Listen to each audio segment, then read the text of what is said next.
अस्सलाम वालेकुम। पाकिस्तान टुनाइट के साथ मैं हूं Syed summer Abbas. Pakistan democratic movement में इस्तीफ़ों और सेनेट में लीडर ऑफ अपोजिशन के मामले पर शुरू होने वाला इख्तलाफ अब बढ़ रहा है और गुज़िश्ता रोज़ बिलावल भुट्टो ज़रदारी ने बड़ा सख्त तनकीद का निशाना बनाया मुस्लिम लीग नून की क़यादत को और ताना दिया शरीफ ख़ानदान को सिलेक्टेड होने का। इससे पहले मरीम नवाज साहिबा भी नाम लिए बगैर अपने ट्वीट में बिलावल को इमरान खान का मुतबादल कह चुकी हैं कि उसे फोस्टर किया जा रहा है इमरान खान के मुतबादल के तौर पर। अब ये तल्ख जुमले जो है नाजरीन, दोनों अतराफ़ी निचली क़यादत जूनियर क़यादत के दरमियान, यानी जूनियर मैं इसलिए कह रहा हूँ कि बिलावल साहब चेयरमैन हैं लेकिन उनके ऊपर ज़रदारी साहब मौजूद हैं, मरीम नवाज़ वाइस प्रेसिडेंट हैं लेकिन उनके ऊपर भी मियाँ नवाज शरीफ मौजूद हैं। तो क्या ये आने वाले दिनों में PDM की बिल्कुल मुकम्मल उसके खात्मे या फिर टूट फूट की वजह बनेंगे, या फिर जो सीनियर क़यादत है यानी ज़रदारी साहब, मौलाना फजल रहमान साहब और मियाँ नवाज शरीफ इस बहरान पर काबू पा लेंगे। और नाज़रीन, हम आज के प्रोग्राम में ये भी डिस्कस करेंगे मरीम नवाज साहबा की जो 26 मार्च को पेशी है नैब लाहौर में, उस पर चूँकि मौलाना फजल रहमान साहब अनाउंस कर चुके हैं कि बड़ी तादाद में कारकुनान भी आएंगे, लाखों का वो कह रहे हैं, हज़ारों भी आगे तो संभालना बड़ा मुश्किल हो जाएगा। चूँकि इससे पहले भी अगस्त 2019 में ऐसा हो चुका, 2020 में हो चुका ऐसा कि जब पेशी थी मरीम नवाज साहिबा की तो उस वक्त काफ़ी ज़्यादा हंगामा खेजी हुई थी, पथराव भी हुआ था। तो अब उस सूरत हाल से निमटने के लिए एक तो पंजाब हुकूमत ने फैसला किया है कि नैब लाहौर का जो दफ्तर है उस इलाके को रेड जोन करार दे दिया है और वजारत दाखिला ने रेंजर्स की तैनाती की मंजूरी भी दे दी है। अब ये मामला किस तरफ जाएगा और अगर हालात ख़राब होते हैं तो क्या जो नैब ऑर्डिनेंस है उसकी सेक्शन 31 के तहत क्या मरीम नवाज साहिबा की गिरफ्तारी भी अमल में लाई जा सकती है। और नाज़रीन, हम बात करेंगे आज चूँकि यौम क़रारदाद पाकिस्तान है, ये वो दिन है, तजदीद अहद वफा का दिन है। और क्या आज हम इस प्रोग्राम में बात करेंगे कि जो पाकिस्तान, जिस तरह के पाकिस्तान का ख्वाब देखा था हमारे कायदीन ने, हमारे जो बानियान थे पाकिस्तान के, क्या उनके विजन के मुताबिक पाकिस्तान दुरुस्त सिमत में जा रहा है। हमें प्रोग्राम में ज्वाइन किया है खुर्रम दस्तगीर खान साहब ने, पाकिस्तान मुस्लिम लीग नवाज़ के नायब सदर हैं। प्रोग्राम में हमें ज्वाइन करेंगे दिलीप अब्बास साहब, पाकिस्तान तहरीक इंसाफ की MNA हैं, और फैसल करीम कुंडी साहब पाकिस्तान पीपल्स पार्टी के मरकजी सेक्रेटरी इत्तलात। प्रोग्राम में हमें ज्वाइन करेंगे। बहुत शुक्रिया आप तीनों मेहमानों का, आपने प्रोग्राम में कीमती वक्त दिया। क्विकली ज़रा नाज़रीन मैं आपको थोड़ा सा पीछे लेके चलता हूँ कि वो बिलावल भुट्टो ज़रदारी और मरीम नवाज साहिबा जो कि एक दूसरे को बहन भाई भी कहते रहे, मरीम नवाज की गिरफ्तारी पे बिलावल इतने ज़्यादा मुश्तैल हो गए थे कि उतना रद्द-ए-अमल साथ हमने नून लीग के अंदर से नहीं देखा था जितना हमने बिलावल की तरफ से देखा था। क्विकली ज़रा वो रिकैप आपको मैं दिखाता हूँ। पहले मरीम नवाज साहिबा का कराची जलसे के दौरान बिलावल के बारे में क्या कह रही थी, किस तरह के नेक कलमात अदा हो रहे थे एक दूसरे के बारे में, ज़रा ये सुन लें। बिलावल मुझे अपनी बड़ी बहन की तरह रिस्पेक्ट देता है। हम एक दूसरे के दुश्मन नहीं होंगे, हम एक दूसरे की तज़हीक नहीं करेंगे। आओ मिलके आज ये वादा करें, आपस में नहीं लड़ेंगे। और जब मरीम नवाज साहिबा की गिरफ्तारी हुई थी उस पर बिलावल भुट्टो ज़रदारी ने किस तरह से रिएक्ट किया था अगस्त 2019 में, जरा ये भी देख लें। इस अल्फाज को निकाला जाए, तारीख याद रखेगा। अब नाज़रीन, वही मरीम नवाज साहिबा हैं, उन्होंने ट्वीट किया आज से कुछ दिन पहले जिसमें उन्होंने ये लिखा बिलावल भुट्टो ज़रदारी के बारे में, नाम लिए बगैर कि इमरान खान के मुतबादल के तौर पर उन्हें फोस्टर किया जा रहा है। और इस पर इमीडिएटली पीपल्स पार्टी की तरफ से किसी सीनियर लीडरशिप का तो बयान नहीं आया रद्द-ए-अमल, लेकिन बख्तावर भुट्टो ज़रदारी ने उस पर रिएक्ट किया। उन्होंने अपना रद्द-ए-अमल दिया कि हम तो कोई सेलेक्टेड नहीं, हम तो कोई किसी किस्म का हम डील नहीं कर रहे, चूँकि ज़रदारी साहब ने जेलें काटी, खुद सज़ाएँ काटी, ECL पे नाम भी है, सारा कुछ वट एवर जो भी उन्होंने पूरी डिटेल्स बयान की। लेकिन बिलावल भुट्टो ज़रदारी जो हैं वो कल बिलाखिर उन्होंने खामोशी तोड़ी और सख्त तनकीद का निशाना बना दिया नून लीग की क़यादत को। क्या कहा बिलावल साहब ने, ज़रा सुन लें। अगर किसी का इल्ज़ाम मुझ पे ये लगाने की कोशिश कर रहे हैं कि हम सेलेक्ट होने के लिए तैयार हैं, तो हमारे रगों में ये सेलेक्ट होने वाला सिलसिला नहीं है। लाहौर से कोई दूसरा सियासी ख़ानदान है जिसमें ये माजी उनका तो रहा है। अगर मैंने मुस्लिम लीग का वाइस प्रेसिडेंट पे कमेंट करना होता तो मैं अपना वाइस प्रेसिडेंट को कहता कि वो कमेंट करें।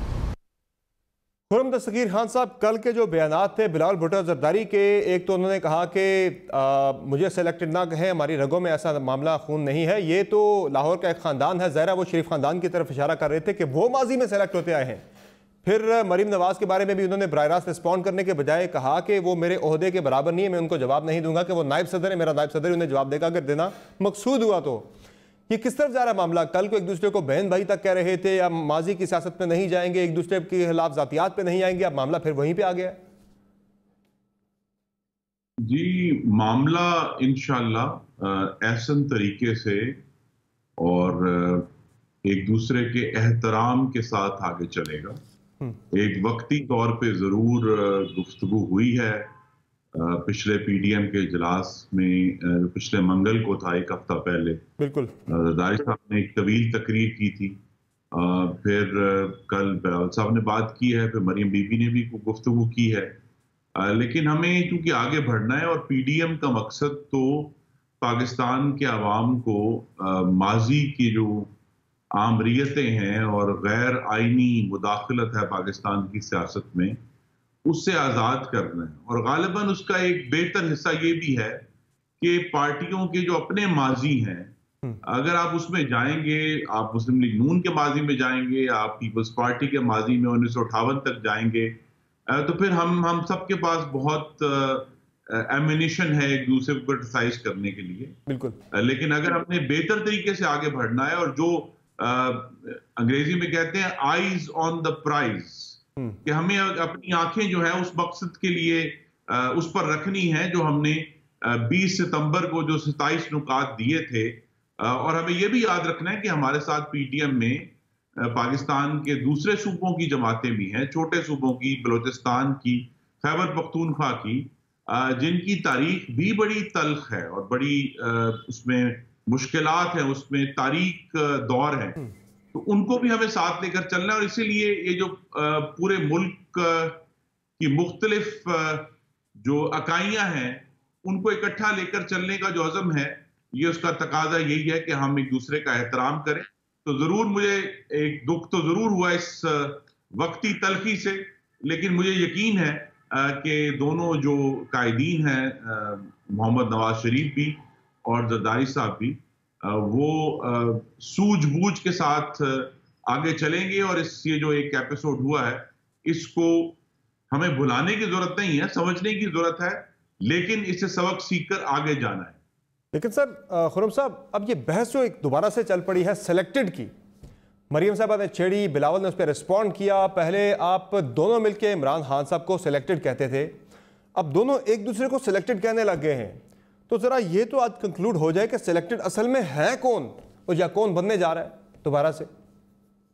जी, मुख्तलिफ लम्हों में मुख्तलिफ पार्टियां सेलेक्टेड रही हैं। लम्हा मौजूद में इस वक्त जो हुक्मरान पार्टी है वो सिलेक्टेड है, जिसको हुकूमत में लाने के लिए पाकिस्तान के मीडिया पर कब्जा किया गया, अदलिया को मुतासिर किया गया, पार्लियामान को मुतासिर किया गया, इलेक्शन का पूरा प्रोसेस चोरी किया गया, जिसके नतीजे में आज 2018 में पाकिस्तान के अवाम का मैंडेट चोरी हुआ। और मौजूदा साहब, ये जिस तरह के बयानात आए हैं दोनों तरफ से, पीपल्स पार्टी की तरफ से, नून लीग की तरफ से, लग तो यही रहा है कि ये आगे नेक्स्ट सेलेक्टेड की दौड़ है, किसी किस्म की कोई जमहूरियत की बहाली की दौड़ नहीं है ये। देखिए ना जी, यही तो मैं कह रहा हूं कि हमें एक दूसरे के माजी की तरफ अगर हम उंगलियां उठाएंगे, हाँ, तो मुस्तकबिल में ये बात तो वाज़ेह है। और अगर उसमें कोई इबहाम रह गया था, तो यूथ विंग का जो अभी 2 दिन पहले मुस्लिम लीग नून का एक बहुत बड़ा इज्तिमा था नौजवानों का, उसमें जो तकारीर मरियम बीबी ने भी की हैं और मोहम्मद नवाज शरीफ ने भी की हैं, वो तो सेलेक्टेड के उल्ट है। वो तो खुलकर बात कर रहे हैं कि पाकिस्तान में हमें किस तरह आगे बढ़ना है, वो नाम ले रहे हैं। तो हमें ये बड़ा क्लियर है। तो शक फिर आपको पीपल्स पार्टी पे है कि वो अगले सेलेक्टेड ना हो, कहीं नेक्स्ट सेलेक्टेड वो ना हो कहीं। मैं अपनी वो शक है जिसका इजहार हो गया ना, जिसका इजहार हो गया शक का। जी, तो नहीं, लेकिन हमने तो अपनी पोजीशन जो है उसको खुलकर बयान कर दिया है।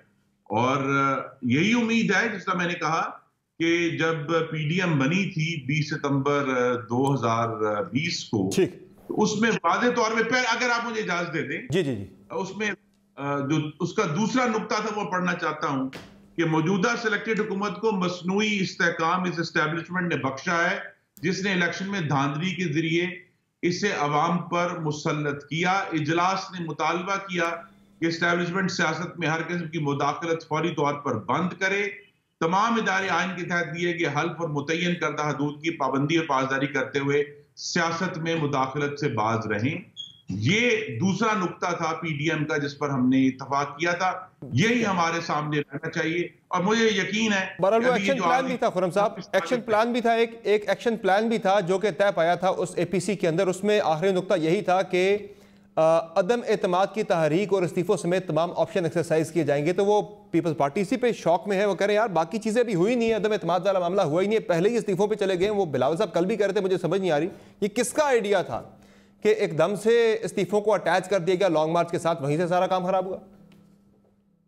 तो ये मेरे ख्याल में हम सब के लिए एक सबक है कि पीडीएम के सरबराही इजलासों से पहले जो उसकी तैयारी करनी है प्रिलिमिनरी, वो हम पहले करें, एक दूसरे से बात करें, गुफ्तगू करें, ताकि जब वो सरबराही इजलास हो तो उसमें तमाम फैसले एहसन तरीके से सरअंजाम पाएं और हम आगे बढ़ सकें। फैसल करीम कुंडी साहब, आपको मेरी आवाज आ रही है? जी बिल्कुल, मुझे आपकी आवाज आ रही है। अच्छा, ये बता दें ये सिलेक्टेड कौन है या कौन बनने जा रहा है? अभी तो जिन्हें आप पहले सिलेक्टेड कहते हैं इमरान खान साहब को, अभी उस हुकूमत को आप गिरा नहीं पाए, अभी से दौड़ लग गई है कि सिलेक्टेड कौन बनेगा। पहले एक दूसरे को शक की निगाह से देखा जा रहा है, एक दूसरे पे इल्जामात लग रहे हैं, मामला सारा आपका इसी से गड़बड़ हुआ है। देखिए, समर सिलेक्टेड तो चैनल बिलावल भुट्टो जरदारी साहब ने पहले दिन जब पार्लियामेंट में स्पीच इस वज़ीर-ए-आज़म साहब को कहा था, जिसको खुद वज़ीर-ए-आज़म साहब ने आपने देखा। ठीक है, अब ये है कि देखें इल्जामात, अब जैसे साहब बात की, देखिए होते हैं घर में भी इख्तलाफात होते हैं, तलखे होते हैं। हम नहीं चाहते, पाकिस्तान पीपल्स पार्टी नहीं चाहती कि ये तलखे आगे बढ़े, बल्कि इरफान और तफरीक के साथ मसले को हल होना चाहिए। तो फिर होंगी जिसपे हम एग्री नहीं करेंगे, कुछ पे कोई और एग्री नहीं करेगा, लेकिन हम बैठ के मसले हल निकाल। अगर पीपल्स पार्टी नहीं चाहती कि मामलात बढ़े, तलखी बढ़े, तो फिर ये बिलावल साहब जो बयानात दे रहे हैं, किसके कहने पे दे रहे हैं, किसकी मंशा पे, किसके माँ पे दे रहे हैं, किसकी ख्वाहिश पे दे रहे हैं? बिलावल साहब ने पहले किसी की ख्वाहिश पे बयान दिया है और न आइंदा किसी की ख्वाहिश पे बयान दिया। हम किसी की ख्वाहिशात पे बयान नहीं देते, हम अपनी मंशा अपने ख्वाहिशात हैं। लेकिन कल बिलावल साहब मंसूरा गए थे जमात इस्लामी के रहनुमा से मिलने के लिए, उनकी रिपोर्ट में गए थे। सर, आपकी आवाज़ बहुत ज़्यादा कट रही है, दोबारा आपसे रब्ता करते हैं। फैसल करीम कुंडी साहब दोबारा आपकी तरफ आएंगे, आपकी आवाज़ बहुत ज़्यादा कट रही है, क्लियर नहीं है। अंदरीब अब्बास साहब, ये पूरी एक बहस अब छिड़ गई है दोबारा से। कल से मैं देख रहा हूँ पूरा ट्विटर भरा हुआ है, पूरा सोशल मीडिया भरा हुआ है, नून लीग और पीपल्स पार्टी के हामी एक दूसरे के ऊपर हमलावर हुए। वो कह रहे हैं तुम सिलेक्टेड हो, वो कह रहे हैं तुम सिलेक्टेड हो। वो अब खान साहब और आपकी पार्टी तो कल से जो है ना वो बड़ा सुख का सांस लिया होगा कि भाई हमें सिलेक्टेड कहते रहे पिछले 2.5 साल से। अभी तो एक बहस चल पड़ी है कि सिलेक्टेड है कौन है, तो असल में सिलेक्टेड है कौन और कौन बनने जा रहा है, इसकी सारी बहस शुरू हो गई है। देखें, वो कहते हैं ना द ट्रूथ ऑलवेज प्रिवेल्स, सच हमेशा सामने आ जाता है। और जो हमने प्रिडिक्ट किया सामने आ गया। हमने कहा था कि 11 साल पहले कहा था कि ये इकट्ठे हो जाएंगे, जैसे ही इनकी करप्शन नज़रिया करप्शन पे हाथ डाला गया ये इकट्ठे हो जाएंगे, इकट्ठे हो गए। उसके बाद हमने कहा था कि ये लॉन्ग क्या शॉर्ट क्या ये मार्च कर ही नहीं सकेंगे, बिकॉज आप देखें 11 जमातें हैं और ये रेंट धरना करते रहे हैं मौलाना के बेसिस पे, और इनका लीडर कौन है? मौलाना फजलुर रहमान।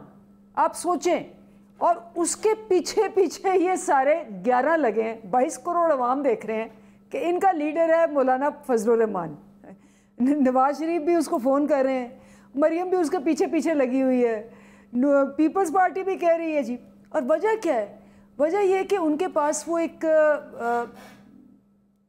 कल्ट है ना, मदरसों के बच्चों को उनके पास वो जो अब्यूज़ करके बाहर, नहीं स्ट्रीट पार नहीं है, वो मदरसों के बच्चे बेचारे, उनको जो वो कहेंगे वो कर देंगे। अब इनके पास तो पहले भी स्ट्रीट पार नहीं थी। लास्ट ईयर आपने देखा क्या हुआ, मौलाना आए अपने मदरसों के बच्चों के साथ पंजाब में और वहाँ इन्होंने धोखा दिया और मौलाना जो है वो बोल के चले गए।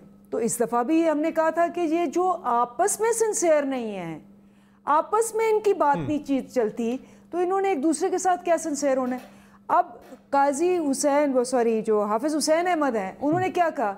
उन्होंने कहा कि भाई 1.5 अरब रुपए का सौदा हुआ रेंट धरने के लिए। और कल उन्होंने इंटरव्यू दिया कि मरियम से वो लेने गए कि जी अब पीडीएम का जलसा नहीं चल रहा तो पैसे दें, जिस पर फिर वो सारी बात हुई, फिर सिलेक्टेड हुआ, फिर उन्होंने कहा नहीं आप सिलेक्टेड हैं वो। बिकॉज बेसिकली तो बात सारी यही है ना कि अगर आप पर पर्सन रेट लगा लें, लेकिन एक काम और तो भी हुआ है। वो अब तीसरी बात ये है कि इनकी जो हम कहते थे कि असल सिलेक्टेड तो ये खुद हैं, ये तो हमें कहते थे। इन्होंने कहा जी कि वोट को जिल्लत दो, वोट को इनके अपने वोटों को जिल्लत हो गई। इज्जत दो का नारा था, जिल्लत का नहीं था। तो वो जिल्लत हो गई ना, क्योंकि ये सिखा रहे थे दूसरों को कि वोट कैसे आपने लगाना है। ये हमें डिफीट कर रहे थे, इनको खुद पड़ गया। उसके बाद इन्होंने कहा जी अदम एतमाद लेके आना है पीटीआई पे, ये खुद आपस में अदम एतमाद पड़ गया। फिर ये सिलेक्टेड कहते थे, अब ये गिनवा रहे हैं कि जी किस तरह से ज़ियाउल हक से लेके अब तक ये सिलेक्टेड होके आए हैं। एक काम और भी हो रहा है, सिलेक्टेड नहीं है तो इनको मसला पड़ा हुआ है। एक काम और भी हो रहा है, वो ये हो रहा है कि मौलाना फजल रहमान साहब जो कि पीडीएम के सरबराह हैं, और उस हवाले से इत्तलात अब ये हैं, खबरें ये हैं कि जो इस वक्त चेयरमैन सेनेट हैं सादिक संजरानी साहब, उन्होंने एक तरफ तो लड़ाई चल रही है पीपल्स पार्टी और नून लीग के दरमियान के किसका होगा leader of the opposition in senate. Peoples Party जा रही है हमारा और नून लीग जा रही है हमारा हो। मौलाना साहब ने पीडीएम के सरबराह इजलास के अंदर भी ये तजवीज़ दी थी, चूंकि गफूर हैदरी साहब को वोट कम पड़े हैं इसलिए उनका राइट बनता है कि अब उन्हें लीडर ऑफ द अपोजिशन की पोजीशन दी जाए। लेकिन अब सादिक संजरानी साहब ने ये ऑफ़र की है JUI को कि आप कंसेंसस पैदा करें और गफूर हैदरी साहब को लीडर ऑफ द अपोजिशन बना दिया जाए। मैं इस मामले में जो आपको सपोर्ट हो सके वो दूंगा। आप पीडीएम के रैंक्स के अंदर ज़रा इत्तेफाक राय पैदा करने की कोशिश करें, तो ये चीज़ भी चल रही है। ज़रा साथ साथ कुंडी साहब आपको दोबारा आपकी तरफ आता हूँ। अब ये जो कॉमन ग्राउंड की बात हो रही है, आप कह रहे हैं कि लड़ाई नहीं होनी चाहिए, इस तरह की बात नहीं होनी चाहिए, तो कल तक चले, जो हो गया सो हो गया। आगे डैमेज कंट्रोल के लिए क्या होने जा रहा है? क्या आप टॉप लीडरशिप इन्वॉल्व होगी? जरदारी साहब, मियाँ नवाज शरीफ साहब, मौलाना फजल रहमान साहब आपस में बातचीत करके ज़रा माहौल को कूल डाउन करेंगे और कोई बात आपकी मानी जाएगी कोई आगे पंजाब के अंदर तहरीक अदम एतमाद के हवाले से? देखिए, मैंने पहले ही बात की आपको, कुछ बात आवाज़ करी, कुछ बात पे आपको मैंने कहा था कि ये चीज़ें देखें, एक घर में भी अगर एक ख़ानदान हो तो उसमें भी मसले मसाइल होते हैं और इत्तेफाक से बैठ के मसले का हल निकाला जाता है।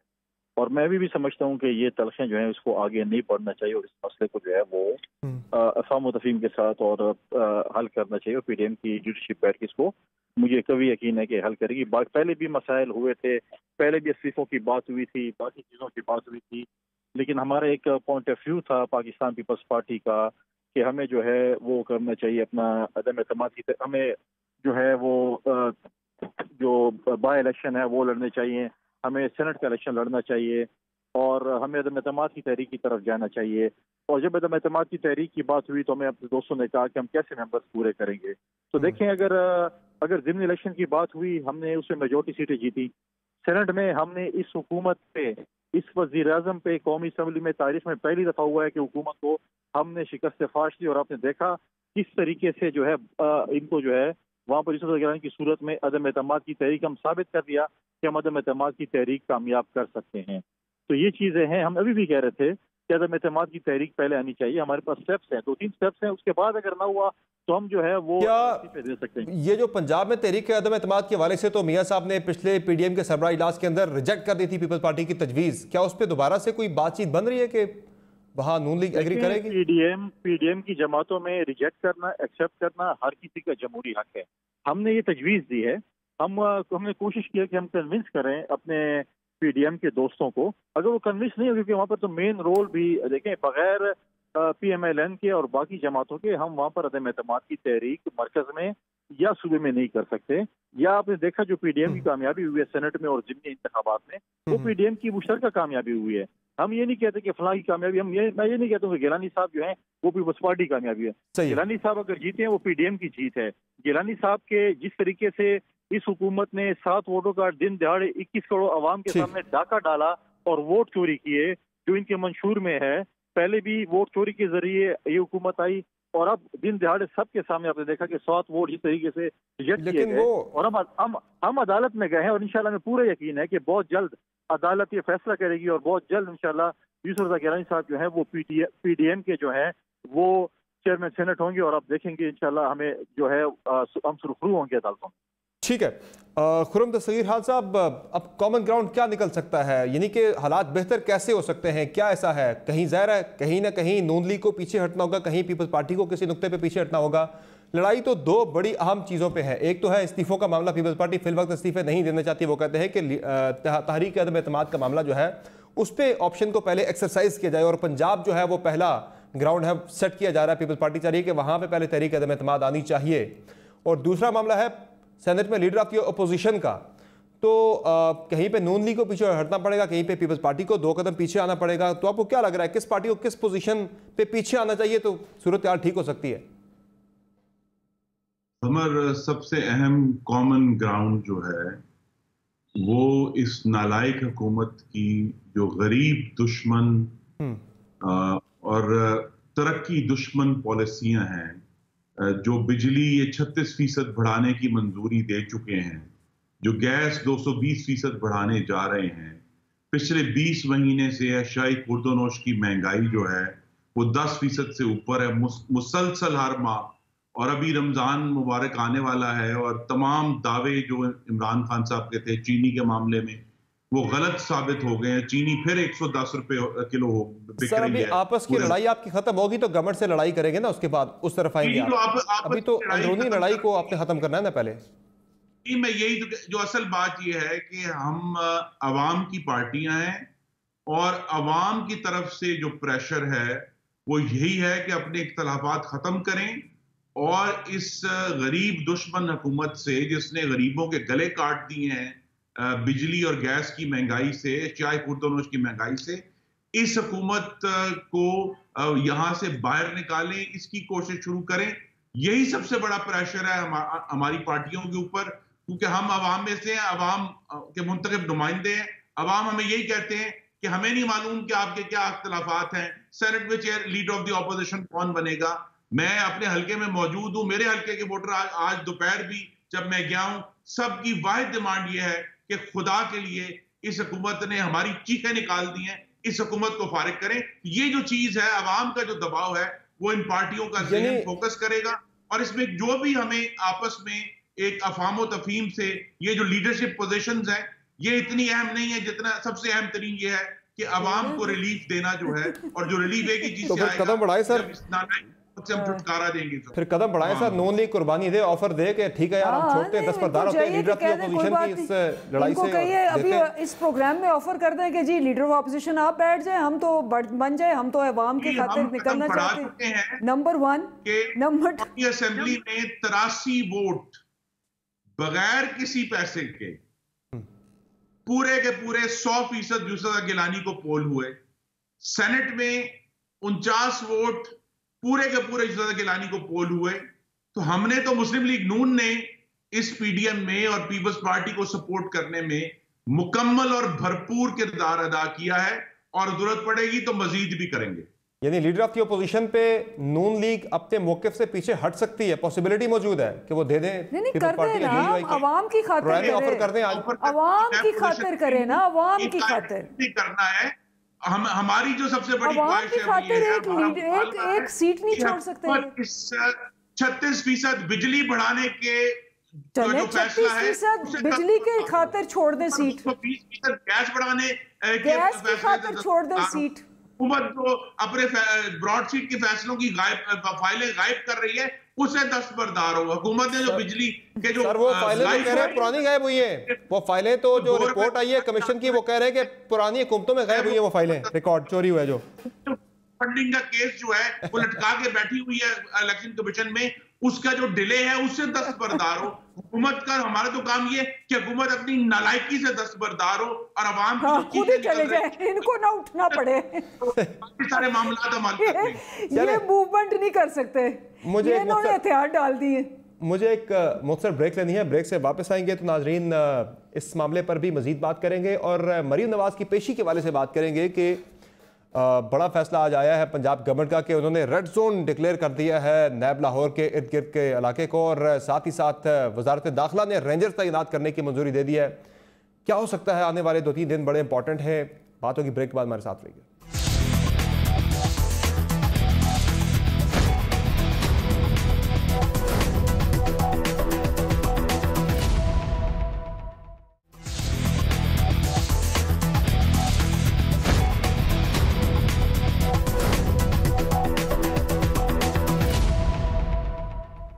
वेलकम बैक द शो नाज़रीन। बात हो रही है पीडीएम की इंटरनल तकसीम की और मरीम नवाज़ की लाहौर में नैब के सामने पेशी की।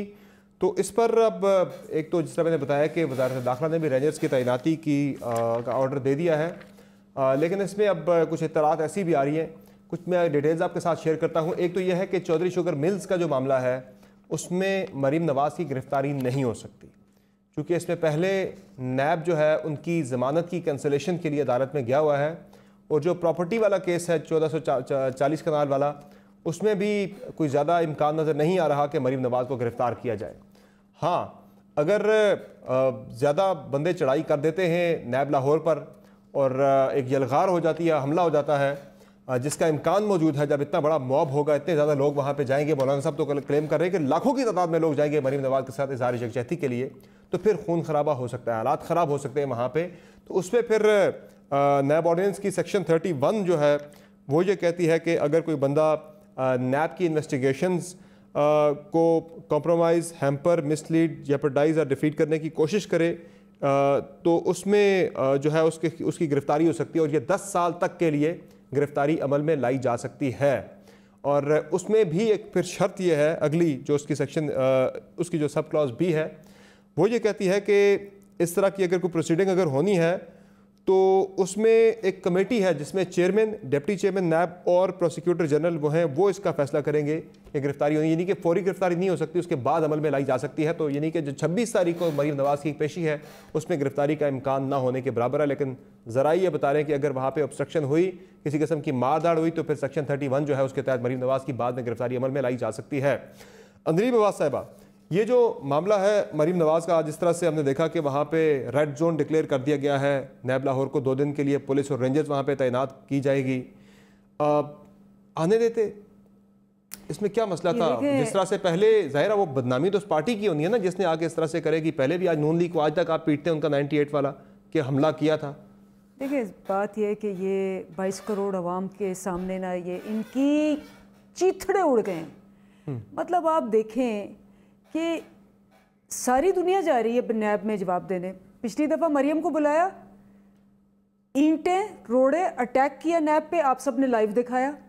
इस दफ़ा वो जो 1.5 अरब का डील हुई है इनकी, उन्होंने कहा जी जत्थे आप देंगे, डंडे आप देंगे।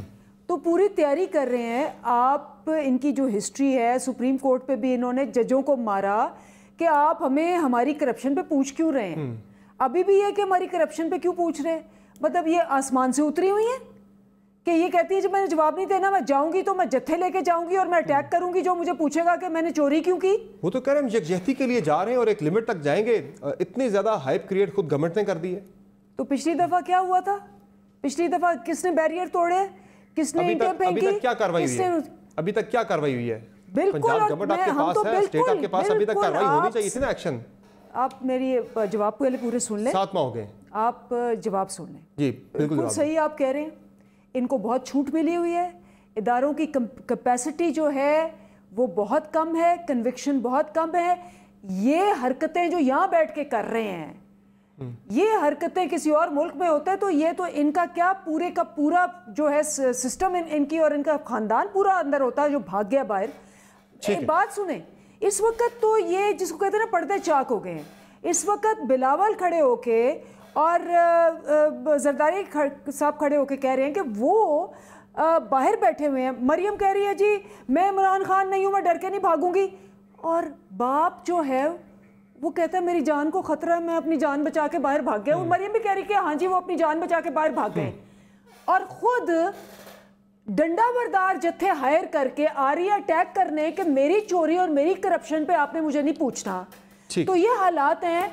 और फिर ये बैठ के इस वक्त 4 महीने में एक जिसको कहते हैं विदाउट रेंट अ क्राउड, ये आ ही नहीं सक रहे, इनकी मूवमेंट ही नहीं चल रही। अवाम जो है वो कभी भी करप्शन और चोरी के साथ नहीं होता। मौलाना साहब भी आगे, वो वाकई में मुश्किल होगा कि आज खुरम दस्तगीर ऐलान करेंगे कि जी ले एक सीट अवाम के ऊपर कुर्बान कर देते हैं, लीडर ऑफ अपोजिशन बन जाए। अवाम को मुश्किलात है, हमारे में ये नहीं होना चाहिए, सीट ले लें। मैं एक्सपेक्ट कर रही थी कि कहेंगे कि जी हाँ ये जाए ना जाए, कल से हम अपनी मूवमेंट शुरू करें, लाखों बंदा हम इकट्ठा कर लेंगे। ठीक है, आपका पॉइंट आ गया। मसला ये है कि ईद भी शबरात भी सारी, लेकिन कोई मूवमेंट नहीं। 11 जमातें जो हैं वो एक जिसको कहते हैं मूवमेंट नहीं कर सकी। इनकी हकीकत यही है। आपका पॉइंट आ गया। जब ये सिर्फ किराए के जलसे कर सकेंगे तो यही हाल होगा। ठीक है फैसल करीम कुंडी साहब, मौलाना साहब पीडीएम के सरबराह ऐलान कर चुके हैं कि पीडीएम की तमाम जमातों की क़यादत मरीम नवाज साहिबा के साथ इज़हार यकजहती के लिए नायब लाहौर जाएगी। अब चूंकि दिन सिर्फ 2 रह गए आगे, को फैसला हुआ पीपल्स पार्टी में कि किस लेवल की लीडरशिप जाएगी वहाँ पे? ज़ाहिर आप चेयरमैन साहब के साथ थे, बिलावल भुट्टो जरदारी साहब के साथ कोई फैसला हुआ? क्या क्या क्या इस पर डिस्कशन हुई पार्टी के अंदर? देखें, पीडीएम के उस दिन जो प्रेस टॉक थी मरीम नवाज साहिबा की और मौलाना साहब की, उन्होंने ये कहा था कि पीडीएम की जो है तमाम पार्टीज के जो हैं नुमाइंदे या वर्कर्स वो जाएंगे मरीम नवाज साहिबा की जो पेशी है नैब में। कल चेयरमैन बिलावल ने भी इसको कंडेम किया, जो नैब में पेशी है मरीम नवाज साहिबा की, अपनी प्रेस टॉक में कंडेम भी किया। अभी हमारा ऑफिशियली कोई ऐसे वो मौलाना साहब के साथ या मरीम साहिबा के साथ ऐसा राब्ता नहीं हुआ। जैसे ही हमारा राब्ता होगा या वो कहेंगे जितने जितने भी वो कहेंगे रिक्वेस्ट करेंगे, हम बिल्कुल उसमें, जब भी उनकी रिक्वेस्ट है हम बिल्कुल भरपूर शिरकत उसमें करेंगे, उसमें कोई ऐसी बात नहीं कम नहीं करेंगे। यानी पार्टी के अंदर आपने डिस्कस कर लिया है, पार्टी के अंदर फैसला हो चुका है कि अगर राब्ता हुआ तो फिर जाएंगे? देखिए अभी तो रिक्वेस्ट नहीं, जैसी रिक्वेस्ट आती है तो पार्टी में तो हम, वो तो ऐलान हो चुका है ना, उसका तो ऐलान हो चुका है, मौलाना साहब कर चुके हैं, करेंगे वो आज हो कल हो, लेकिन पार्टी ने ज़रा कोई फैसला करना है ना, हमने जाना है या नहीं जाना। देखिए समर, 2 चीजें होती हैं, एक आप मीडिया पे ऐलान करते हैं, फिर उसके बाद बैठ के उस पर वो करते हैं। जैसे हमारी मीटिंग्स होती हैं उस पर ऐलान हो जाता है, लेकिन उसके बाद डेट चेंज होती है कि जी सलाह मशवरे के बाद कि जी इसको 10 की जगह 12 कर दें या 10 की जगह 8। पेशी तो 26 को ही हो रही है, वो तो तारीख पक्की है ना। वो ये पीडीएम का प्लान तो नहीं है कि 26 मार्च से 26 अप्रैल जाए फिर 26 जून जाए, ये तो पक्की है। ऑफिशियल राब्ता हमारा नहीं हुआ मौलाना साहब के साथ या मरियम साहिबा के साथ या लीडरशिप के साथ बाकी पार्टी की। जैसे ही होता है तो इंशाल्लाह हम आपको अपडेट करेंगे। जो बात अंदलीफ बनेगी, मौलाना फजल रहमान अपनी पार्टी के लीडर है, न पीपल्स पार्टी का लीडर है, न किसी और जमात का लीडर है। मैं अपनी पार्टी की नुमाइंदगी करते हुए बताऊंगा। इन्होंने कहा, देखिए इन्होंने तो बहुत सी चीजें उसने अपने अभी थोड़ी देर पहले की, तो हम ये कह सकते हैं तो इन्होंने भी तो इक़्तिदार के लिए क्या कुछ नहीं किया। वही एमपीएम के साथ इत्तेहाद नहीं किया, वही शेख रशीद साहब को नहीं लिया, वही चौधरी साहब के साथ नहीं किया। ठीक है, मतलब अपने आप को इतना अपना पाकसार साबित करते हैं कि हम बिल्कुल ऐसे पाकसार हैं कि हमने कुछ नहीं किया। ये जो बात करते हैं लॉन्ग मार की या दूसरों की, यही इमरान खान साहब कंटेनर पे खड़े की बात नहीं करते थे कि जी ये शेख रशीद साहब नहीं कहते थे कि जी मारो तोड़ो डंडे मारो ये कुछ करो। पुलिस वालों को किसने पिटवाया इस्लामाबाद में, पीटी बिल्डिंग पे किसने कब्जा किया, क्या क्या कुछ इनके दौर में नहीं हुआ। लेकिन हमारे जब भी एहतजाज हुए, हमारे जब भी ऐसे इवेंट्स हुए, हमने हमेशा पुरअमन किए। बहरहाल ये अगस्त 2020 में जो मरीम साहिबा की पेशी थी उसकी तारीख अच्छी नहीं थी कि उस पर जो है आपने देखा कि वहाँ पे बड़ी मार धाड़ हुई थी। देखें हर लीडरशिप के साथ, अब इतने लोग जब जाएंगे वहाँ पे मुश्तिल होके तो वो तो फिर जज्बाती होके कुछ भी हो सकता है। हर लीडरशिप के साथ बस ये एनआरओ का तरीका है कि जी एनआरओ दे वरना हम अटैक करेंगे। देखें हर लीडरशिप के साथ अपने वर्कर्स जाते हैं, पेशों में जाते हैं, ऐसी कोई बात नहीं है कि लीडरशिप के साथ इज़हार यकजहती के लिए लोग जाते हैं। ये और बात है कि इनको लेवरेज है कि इनको अदालतें बुलाएं, ये छुप जाते हैं, इनको जो कुछ भी हो ये लोग छुप जाते हैं। लेकिन इंशाल्लाह वक्त आएगा फिर हम इनसे पूछेंगे कि आप ठीक है। खुर्रम दस्तगीर खान साहब, 2 फैसले जिस तरह मैंने बताया कि एक तो रेड जोन डिक्लेयर कर दिया गया है नायब लाहौर के दफ्तर को और रेंजर्स भी लगी है वहाँ पे। क्या गारंटी देती है आपकी जमात बतौर नायब सदर, आप गारंटी देते हैं आज से किसी किस्म का कोई भी वहाँ पे हंगामा खेजी खून खराबा नहीं होगा आपकी पार्टी की तरफ से? जब इतने लोग मौलाना साहब करें लाखों लोग जाएंगे तो कंट्रोल कर लेंगे मॉब को वहाँ पे? जी मैं ये गारंटी देता हूँ कि मुस्लिम लीग नून के कारकुन पुरअमन रहेंगे, कोई तोड़फोड़ शुरू नहीं करेंगे। लेकिन पंजाब पुलिस का एक रिकॉर्ड है और हमें ये भी याद रखना है, और मैं ये भी खुलकर नाजरीन के सामने कहना चाहता हूं कि एक ऐसी पार्टी जो आज हुक्मरान पार्टी है, जिसने पार्लियामान की जंगलें तोड़े हों, जो पाकिस्तान टेलीविजन के ऊपर डंडे लेकर कब्जा किया हो, जिन्होंने इस्लामाबाद पुलिस को डंडों से जदोकोब किया हो, जिन्होंने सदर मुमलिकत के घर पर हमला किया हो, मैं उनसे कोई भी लेक्चर लेने के लिए तैयार नहीं हूं। हमारा एक तरीकेकार है, हम पुरअमन रह के, हमने 6 बहुत बड़े बड़े जलसे पीडीएम ने किए पूरे मुल्क में, मुकम्मल पुरअमन थे। हमने महंगाई मार्च की है चारों सूबों में, मुकम्मल पुरअमन थे।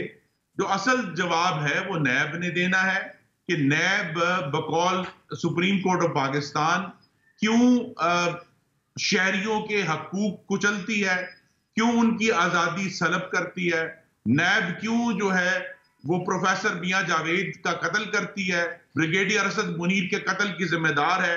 नैब क्यों ब्रॉड शीट को पहले $15 लाख जो है हमारी कस्टडी में कोई कत्ल नहीं हुआ, हमारी कस्टडी में कोई कत्ल नहीं हुआ, $5 अरब दे। नैब क्यों टॉर्चर करती है प्रोफेसर मुजाहिद कामरान को, और नैब जो है क्यों मीडिया को दबाने में अपना रोल अदा करती है। नैब साहब, पीपल्स पार्टी को दावत दी जाएगी आने के लिए या फिर ऐलान काफी था उन्हें वहां पे बुलाने के लिए? ये नैब न्याजी का गठजोड़ है जो पाकिस्तान के आइन पर हमलावर है, जो कातिल भी है, जो लोगों के हकूक भी कुचलता है, जो भी पे करता है, जो टॉर्चर भी करता है, की आजादी भी सलब करता है। पीपल्स पार्टी को दावत देंगे वहां आने के लिए? नैब लाहौर में के वो इज़हार यकजहती के लिए आए, अभी तक ऐलान हुआ है, दावत नहीं आई। वो कुंडी साहब कह रहे हैं। मुझे यकीन है कि इंशाल्लाह कल तक पीडीएम के जरिए तमाम 11 जमातों से राब्ता होगा और उन्हें दावत दी जाएगी कि वो 26 तारीख को ये जो सारी चीजें मैंने गिनवाई हैं, जो नहीं देगी, जिन्होंने ऐलान किया वही देंगे दावत भी।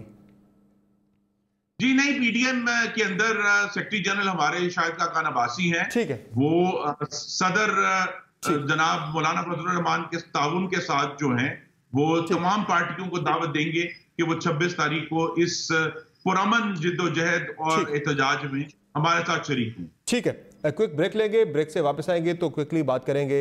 आज 23 मार्च के वाले से यौम तजदीद अहद वफा है। बातों की ब्रेक बाद साथ रहेंगे।